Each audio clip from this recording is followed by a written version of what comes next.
It is 6 o'clock. Thank you for joining us this morning on THV 11, streaming on THV 11 Plus. I'm Karen Fuller. I am Hayden Balgavy. Meteorologist Tracy Bean back with us to break down your forecast. And Ashley King is officially in the house to get you ready for traffic, which this week is just not cooperating. No, I've not enjoyed the first 2 days. Right. Yeah, it's been very busy. Yeah, hopefully. The weather's cooperating so far. There you go. So far. Listen, it's not going to as we're heading into maybe Friday afternoon, so I'm going to need traffic to step up. Yeah, you know? we'll switch. We'll switch right. places. There you go. All right, well, let's take a look outside. It's a little muggy out there. We are seeing the cloudy skies this morning. We'll see a little more sunshine later today, but wanted to go ahead and give you just the overview that we are expecting as we're heading into the weekend. We've got a nice couple of days ahead, but we're going to see some strong to severe storms possible starting on Friday and then on and off, but it is absolutely not a washout by any means, and we're looking at that low-level risk for severe weather, mainly hail. Could see some winds, and always can't rule out a tornado, a very brief one, but again, that's low threat, but don't cancel those plans. Again, it is not going to be a washout, so we'll get you through it and let you know the timing of things. It is 57 in the capital city. We are seeing some southerly winds right there around 3 miles per hour, pretty light. A few light showers down to our south and not a lot going on really this morning, and we'll see those clouds stick around for just a little while, Ashley, but hopefully if folks do see a little sprinkle there, as you can see just south of the metro, shouldn't slow people down too much this morning.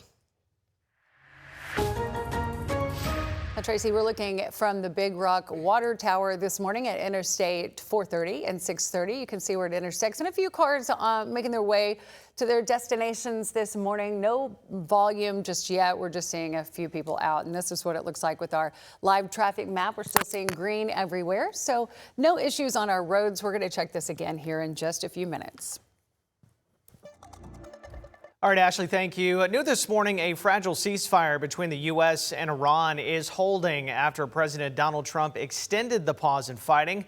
But tensions remain high with no timeline yet for a new peace talks and the U.S. military blockade of the Strait of Hormuz still in place. Now, the president says he's waiting for a unified proposal from Iran before lifting the blockade, signaling the ceasefire could be temporary. The standoff comes just days after U.S. forces seized an Iranian cargo vessel suspected of carrying sanctioned oil.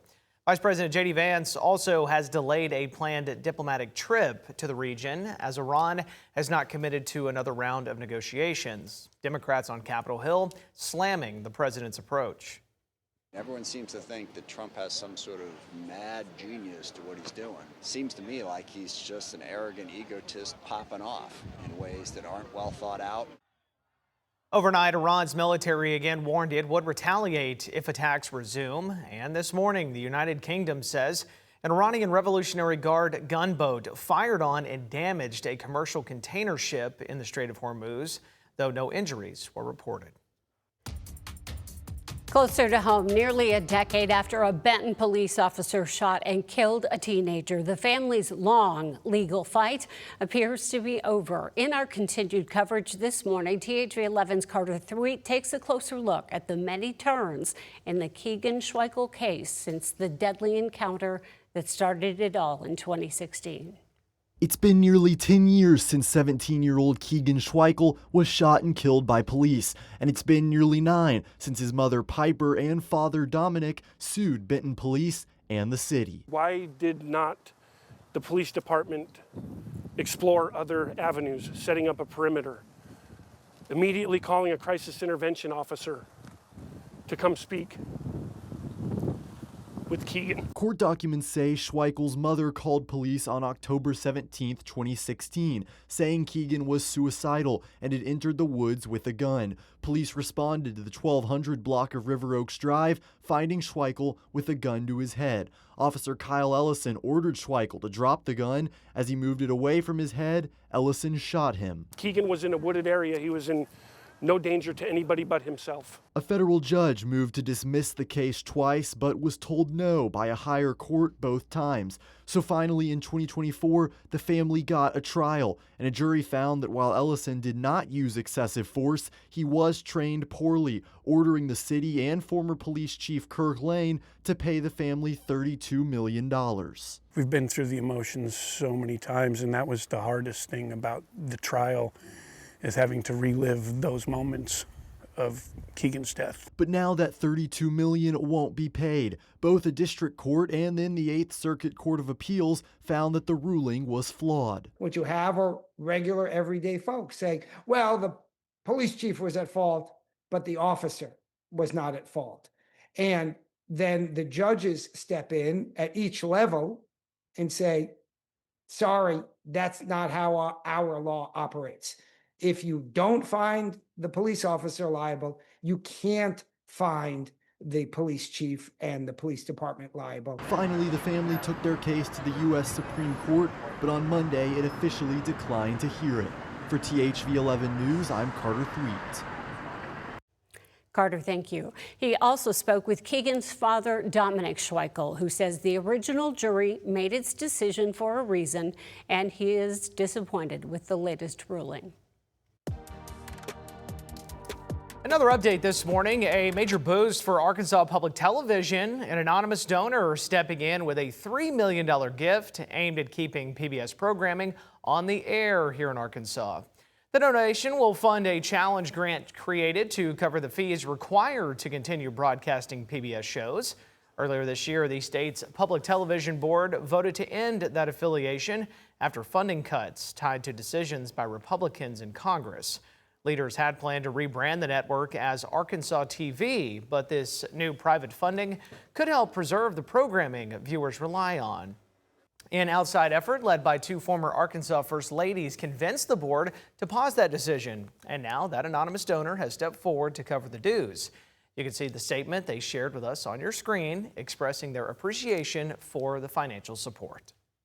In Saline County, the long-running debate over library funding is heating up again. County leaders are now moving forward with a proposal that could put a major cut to library taxes in front of voters this fall. Supporters say the rapid population growth means the county can't afford to collect less in taxes while still funding library services. Opponents argue the move could cut roughly a third of the library's operating budget and comes amid ongoing tensions over book access and past leadership decisions. If approved, voters in Saline County would have the final say later this year. As a retired educator, I have seen major benefits to young people. All of those programs for sure help with education. Think about the homeschoolers and what resources they need to educate these future adults. The Quorum Court plans to vote May 19th on whether to place a measure on the November ballot that would reduce the library millage from 1.7 mils to 1.1. It is 6:07 this morning. Another shakeup on Capitol Hill. Florida Congresswoman Sheila Sherfulas McCormick has resigned amid a federal ethics investigation, becoming the third member of Congress to step down in just a week. House investigators uncovered more than 24 campaign finance violations tied to her office. They also examined claims she diverted $5 million in FEMA funds through a family business, then used it to boost her campaign. Authorities say the money went toward luxury purchases and travel. Her sudden exit now shifts the balance in the House, giving Republicans a slightly wider, though still slim, majority. Attention turns to Florida Congressman Corey Mills, who faces separate allegations involving campaign finances and personal conduct, which he denies. Florida Governor Ron DeSantis is expected to set a date for a special election to fill the seat. A major legal case is unfolding involving a well-known civil rights group. A federal grand jury has indicted the Southern Poverty Law Center on multiple fraud-related charges tied to a past informant program. The Justice Department announced 11 counts, including wire fraud, bank fraud, and conspiracy to commit money laundering. Prosecutors say the case focuses on payments made to informants who infiltrated extremist groups. As the indictment describes, the SPLC was not dismantling these groups. It was instead manufacturing the extremism it purports to oppose by paying sources to stoke racial hatred. The organization says the program has been discontinued and denies any wrongdoing. The group has long tracked extremist movements, but has also faced criticism from Republicans and allies of the president. The federal agency overseeing Medicaid is ordering all 50 states to tighten up provider oversight within the next 30 days, requiring new plans to re-verify healthcare providers in their programs. The move expands a Trump administration push to crack down on Medicaid fraud, which has already included payment holds and audits in several states. Officials say the effort now applies nationwide, while critics warn the crackdown could be disrupting legitimate providers as this investigation continues.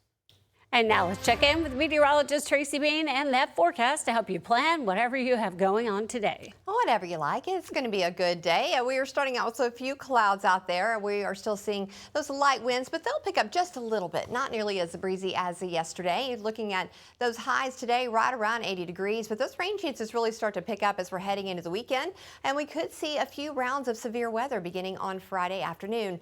Don't forget about our live radar 24/7. You can go ahead and get that QR code there. It'll take you to how to set everything up, and also, it's always say it's on my Facebook page at the very top pinned for you both, and of course that link that's directly to the radar as well.